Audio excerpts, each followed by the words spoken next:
একটুখানি দেখবে ভাই, হ্যাঁ হয়তো যে হোক বড় মাছ ওরা তো ওরা বলবি ভাই, হ্যাঁ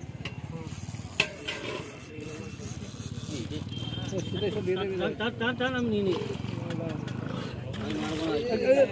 জানা চলে জানা মারবো না, তুই যাতে বলবি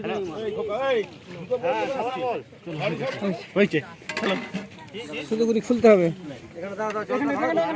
এত বড় মাছ কি হবে? এখানে আছে ভাই, এখানে ছাড়াও।